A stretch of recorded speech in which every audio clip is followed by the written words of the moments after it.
Hello मेरे प्यारे बच्चों, स्टार्ट करते हैं आज का topic intensive property and extensive property. देखिए, इंटेंसिव का मतलब हो गया है इंटरनल से रिलेटेड, एक्सटेंसिव का हो गया है मतलब एक्सटेंसिव एक्सटर्नल से रिलेटेड। देखिए, हम बात करते हैं अपनी बॉडी से ही, अगर हम अपने कपड़ों की बात करते हैं तो ये एक्सटेंसिव प्रॉपर्टी है। आज हमने ये डाल रखे हैं, कल हम चेंज करके दूसरे भी डाल सकते हैं। क्या ऐसा हुआ है कि आपने अपनी बॉडी के पार्ट को, चलो आज एक किडनी निकाल के चले जाते हैं, है ना, कल एक किडनी एक्स्ट्रा डाल के लेके चले जाते हैं, तो वो इंटेंसिव प्रॉपर्टी हैं, ठीक है। हम उनको चेंज नहीं कर रहे हैं, हम एक्सटेंसिव को चेंज कर रहे हैं। तो आपको समझना ये है, अगर इंटेंसिव की बात हो रही है तो वो चेंज नहीं होगा, और अगर बात हो रही है एक्सटेंसिव की तो वो चेंज होगा। चलिए, वो डिपेंड करेगा किस चीज़ पे डिपेंड करेगा, उसके मास पे, उसकी लेंथ पे, मींस मैटर पे डिपेंड करता है कौन, एक्सटेंसिव। इंटेंसिव डिपेंड नहीं करता मास पे, मैटर पे, लेंथ पे, इन चीज़ों पे डिपेंड नहीं करता है। आई होप आपको क्लियर हुआ है कि इंटेंसिव में नो चेंज, एक्सटेंसिव में चेंज होगा। स्टार्ट करते हैं, इंटेंसिव प्रॉपर्टी कौन कौन सी हो सकती हैं। देखिए, मान लेते हैं हमारे पास एक कंटेनर है और इस कंटेनर के अंदर हमने पानी लिया है और उस पानी का टेम्परेचर मान लिया हमने 80 डिग्री सेल्सियस है। ओके, अब अगर इस कंटेनर का टेम्परेचर 80 डिग्री सेल्सियस है और हमने इस कंटेनर को डिवाइड कर दिया 2 पार्ट में, क्या ऐसा होगा कि टेम्परेचर 40 डिग्री सेल्सियस रह जाएगा, क्योंकि हाफ हो गया कंटेनर और इसके ऊपर जो प्रेशर लग रहा था वो 1 atm था। हाँ जी, क्या हम ये बोलेंगे कि इधर भी 40 डिग्री सेल्सियस हो गया है और इधर भी 40 डिग्री सेल्सियस हो गया? क्या हमारा ये आंसर होगा? अगर आप ऐसा आंसर कर रहे हो तो गलत है। ऐसे तो फिर हमारे घर में अगर गर्म पानी है तो एक लेके गया ठंडा हो गया, फिर दूसरा लेके गया फिर वो ठंडा हो गया, बिल्कुल ठंडा हो गया वो तो। अब ऐसा नहीं होता है। अगर इसको डिवाइड करते हैं तो इधर भी 80 डिग्री सेल्सियस रहने वाला है और इधर भी 80 डिग्री सेल्सियस रहने वाला है। तो टेम्परेचर एक प्रॉपर्टी है, वो कैसी है? वो हमारी है इंटेंसिव प्रॉपर्टी, चेंज नहीं होगा। प्रेशर की बात कर लेते हैं। प्रेशर कैसी प्रॉपर्टी है? प्रेशर भी हमारी इंटेंसिव प्रॉपर्टी है। पहले भी 1 atm लग रहा था, अब इधर भी 1 atm है, इधर भी 1 atm है। ऐसा तो नहीं है कि हाफ atm हो गया है। ओके, तो प्रेशर भी हमारी कैसी प्रॉपर्टी हुई? इंटेंसिव प्रॉपर्टी हुई। बात करते हैं मेल्टिंग पॉइंट की। चाहे आप अमाउंट ज़्यादा लें या कम लें, लाइक वाटर आपने कम लिया है वो भी 0 डिग्री सेल्सियस पे मेल्ट होगा, आइस से कन्वर्ट हो रहा है वाटर में, लिक्विड में। या आपने अमाउंट कम ली है तब भी 0 डिग्री सेल्सियस पे होगा। तो मेल्टिंग पॉइंट भी कैसी प्रॉपर्टी है? इंटेंसिव। बॉइलिंग पॉइंट, वाटर हमेशा 100 डिग्री सेल्सियस पे बॉयल होता है। कब? तब प्रेशर 1 atm है, अदरवाइज वाटर का बॉइलिंग पॉइंट 100 नहीं होता।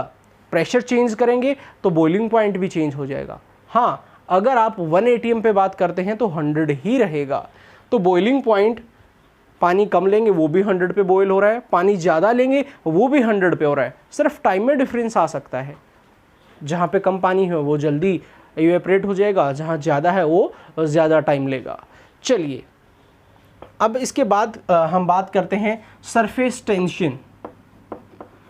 सरफेस टेंशन भी हमारी कैसी प्रॉपर्टी है? इंटेंसिव प्रॉपर्टी है। ये भी चेंज नहीं होती है। वेपर प्रेशर, वेपर के द्वारा जो प्रेशर लगाया गया है वो भी हमारी कैसी प्रॉपर्टी है? इंटेंसिव प्रॉपर्टी है। चलिए, आई होप आपको ये चीज़ें समझ में आई होंगी, ठीक है, जो यहाँ पे मैंने आपको बताई है। एक चीज़ और बता देता हूँ, हीट कैपेसिटी और specific heat capacity. Heat capacity का मतलब है कि हम कितनी हीट ले रहे हैं। अगर मास ज़्यादा लिया तो ज़्यादा हीट एब्जॉर्ब कर लेगा। बट स्पेसिफिक की बात करते हैं, स्पेसिफिक का मतलब होता है 1 ग्राम को कितनी चाहिए। तो स्पेसिफिक तो हमेशा 1 ग्राम के लिए ही देखा जाएगा। तो स्पेसिफिक हीट कैपेसिटी भी क्या रहेगी? सेम रहेगी। ये भी चेंज नहीं होने वाली है। तो ये सभी प्रॉपर्टी जो मैंने यहाँ पे आपको बताई, ये प्रॉपर्टी कैसी प्रॉपर्टी है? इंटेंसिव प्रॉपर्टी है। अब मैं बात करने वाला हूँ एक्सटेंसिव प्रॉपर्टी की। एक्सटेंसिव प्रॉपर्टी क्या होती हैं? जो चेंज हो सकती हैं अगर उनका मास चेंज किया जाए या उनको डिवाइड किया जाए तो वो चेंज हो सकती हैं। जैसे कि मान लो हम बात करते हैं वॉल्यूम की। वॉल्यूम यहाँ पे पहले 10 लीटर थी, अब हमने इस कंटेनर को डिवाइड कर दिया। अगर हमने इस कंटेनर को डिवाइड किया तो यहां पे कितना आ गया है हमारा? 5 लीटर। इक्वली डिवाइड किया हमने, इधर क्या आ गया है? 5 लीटर। तो वॉल्यूम जो थी यहां पे V थी, यहाँ पे V/2, यहाँ पे भी V/2, हाफ हाफ हो गई है। मीन्स वॉल्यूम को हम एक्सटेंसिव प्रॉपर्टी में लेके चलेंगे। ओके, अब हम बात कर लेते हैं मास। डिवाइड करेंगे तो मास भी आधा आधा हो जाता है। लेंथ लाइक दिस, पहले लेंथ ये है, डिवाइड करेंगे तो हाफ हाफ हो गई है।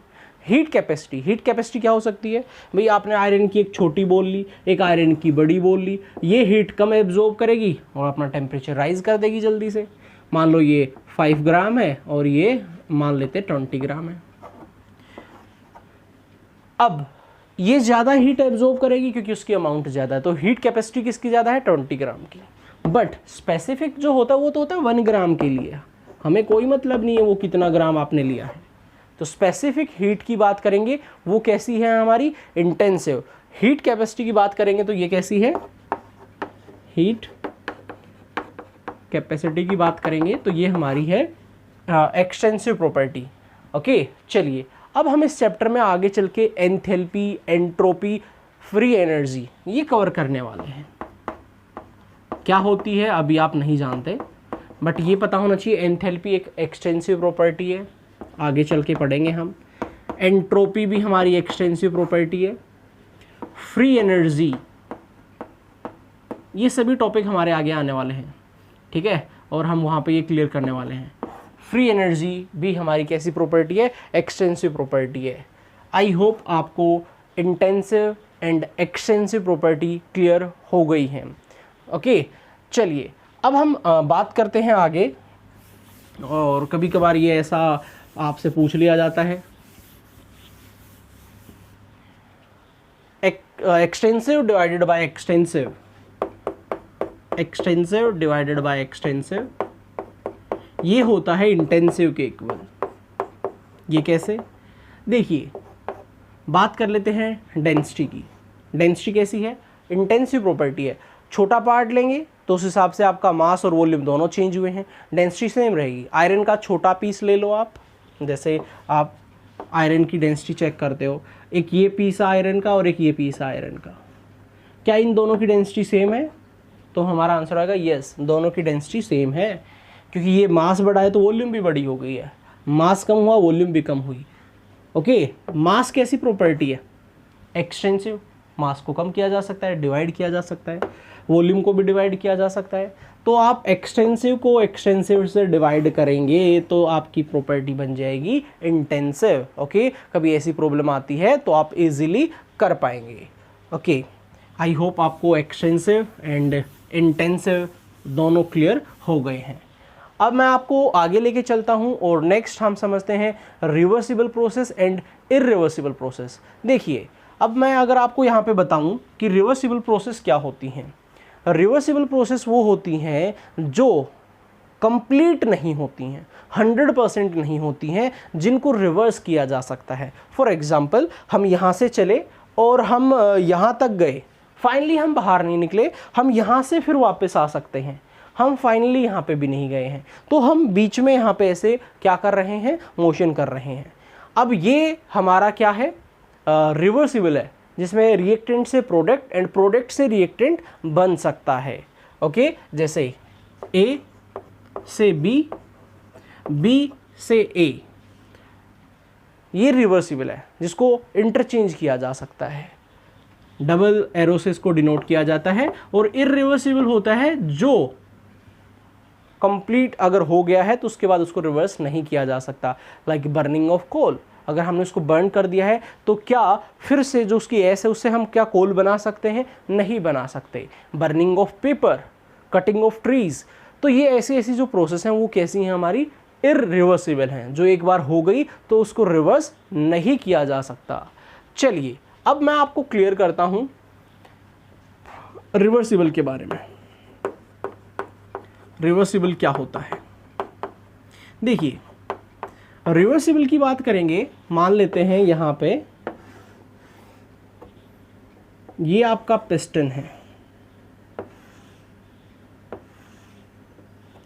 और यहां पे आपकी गैस है, और गैस क्या कर रही है? अपना एक प्रेशर इस पे एक्सर्ट करती है, जिसको हम ड्राइविंग फोर्स बोल सकते हैं, और ऊपर से क्या लग रहा है? Opposing force. सोचो, आप गैस हो और बाहर से जो प्रेशर लगा रहा है वो अपोजिंग फोर्स है। अगर आप दोनों का इक्वल है, क्या वो आपको पीछे की तरफ धकेल पाएगा? नहीं। क्या आप उसको आगे की तरफ? नहीं, क्योंकि आप दोनों का बराबर है। बट मान लेते हैं आपका हल्का सा ज़्यादा हो गया है, इनफाइनेंसली आपका ज़्यादा है, मीन्स हल्का सा ज़्यादा। मान लेते हैं अगर बाहर से 50 ATM आ रहा है तो हमारा 49.9 हो गया है, ठीक है। या हम मान लेते हैं दो चीज़ें हो सकती हैं, कंप्रेस भी हो सकता है और एक्सपेंशन भी हो सकता है। अगर हम अपना ज़्यादा मान रहे हैं तो हम मान लेते हैं 50.1 और बाहर से क्या आ रहा है? 50। तो क्या हम उसको पीछे की तरफ कर पाएंगे? कर पाएंगे, बट बहुत कम, क्योंकि यहाँ पे प्रेशर का जो डिफरेंस है वो बहुत कम होता है। तो याद रखना, रिवर्सिबल में जो प्रेशर का डिफरेंस आने वाला है वो बहुत कम आने वाला है। तो आपने क्या किया? उसको थोड़ा सा ऊपर शिफ्ट कर दिया। अब जैसे वॉल्यूम चेंज हुई, प्रेशर फिर से मेंटेन हो गया होगा। फिर से उसके बीच में क्या आ गया? इक्विलिब्रियम आ गया, फिर से रिवर्सिबल हो गई है, इक्विलिब्रियम फिर से आ गया है। अब ना ऊपर जा रहा है ना नीचे आ रहा है। अब आपका प्रेशर हल्का सा फिर इंक्रीज हो गया। तो ऐसे करते करते आप इनफाइनाइट स्टेप्स में आप उसको ऊपर लेके गए। तो अगर आपसे कोई पूछता है कि रिवर्सिबल फाइनाइट स्टेप में होती है इनफाइनाइट में, हमारा आंसर आएगा इनफाइनाइट स्टेप्स में होती है, क्योंकि यहाँ पे प्रेशर का जो डिफरेंस है वो बहुत ही स्मॉल है। चलिए, अब आप उसको धीरे धीरे करके आप उसको ऊपर की तरफ लेके गए, तो आपने यहाँ पे मैक्सिमम वर्क किया है। तो कभी कभार पूछा जाता है मैक्सिमम वर्क ऑब्टेन किस में होता है, रिवर्सिबल में या इरिवर्सिबल में? तो हमारा आंसर आएगा रिवर्सिबल में होता है। ओके, अब क्या इसमें हर पॉइंट पे इक्विलिब्रियम आ रहा है? हाँ जी, बिल्कुल, सभी पॉइंट पे इक्विलिब्रियम आ रहा है।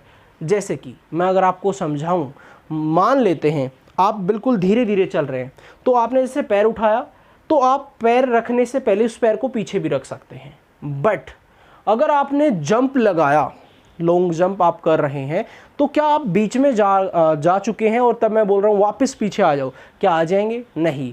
आपने ये जो जंप लिया है ये एक लॉन्ग जंप लिया है, आप पीछे नहीं आ सकते। तो इरिवर्सिबल में भी कुछ ऐसा होता है, इनिशियल और फाइनल के बीच में इक्विलिब्रियम होता है, बीच में कोई इक्विलिब्रियम नहीं होता है। ओके, तो ये चीज़ मैं आपको समझाऊंगा। तो यहाँ पे क्या हुआ कि यहाँ पे जो प्रेशर का डिफरेंस आया है, किसके बीच में? ड्राइविंग फोर्स और अपोजिंग फोर्स के बीच में, जो हम लगा रहे थे और बाहर से लगा रहा था। मान लो हम 50 लगा रहे हैं, बाहर से 10 लग रहा है, तो हम उसको जंप कर देंगे, एक लार्ज जंप ले लेंगे हम। ओके, रिवर्सिबल में ऐसा नहीं हो रहा था। तो रिवर्सिबल में क्या समझ में आया है? ये इनफाइनाइट स्टेप्स में हुई है। यहाँ पे ड्राइविंग फोर्स और अपोजिंग फोर्स के बीच में डिफरेंस बहुत कम है, इसीलिए इनफाइनाइट स्टेप्स में हुई है। और यहाँ पे मैक्सिमम वर्क हमें देखने को मिला है, वर्क यहाँ पे मैक्सिमम हुआ है। नेक्स्ट, हर एक स्टेप के साथ हमें इक्विलिब्रियम मिला है।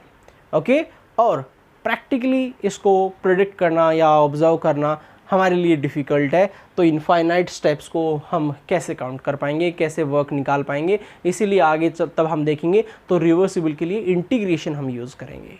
चलिए, तो आई होप ये क्लियर हो गया है। अब मैं आपको बताता हूँ इरिवर्सिबल क्या होता है। इरिवर्सिबल समझने की कोशिश करेंगे हम। देखिए, इरिवर्सिबल के केस में क्या होता है, यहाँ पे जो गैस प्रेशर लगा रही है वो बहुत ज़्यादा मान लेते हैं, या बाहर से जो लग रहा है वो एक ज़्यादा मान लेते हैं। तो यहाँ का मान लिया हमने 50 ATM है, और बाहर का 10 ATM है। तो 50 ATM हमने लगाया, बाहर से 10 ATM लग रहा था, तो हम क्या करेंगे, पिस्टन को क्या कर देंगे, फाइनली जितना चेंज होना था हम उतना चेंज कर देंगे। क्या बीच में कोई इक्विलिब्रियम आया? नहीं आया, या तो इनिशियल पे था या फिर फाइनल पे है। ठीक है, तो यहाँ पे जो आपका इक्विलिब्रियम आया वो एक छोटे छोटे पॉइंट के साथ नहीं आया। ये एक फाइनाइट स्टेप में होता है, इनफाइनाइट पे नहीं होता है। यहाँ पे जो वर्क है वो वर्क मैक्सिमम नहीं आएगा, क्योंकि एक स्टेप में ही काम हो गया है। यहाँ पे आपका इनफाइनाइट स्टेप में हुआ था। इसको हम ऑब्जर्व इजीली कर सकते हैं। चलिए, तो ये हमारी कहानी थी रिवर्सिबल और इरिवर्सिबल की। आई होप आपको ये क्लियर हो गया है। Okay, thank you.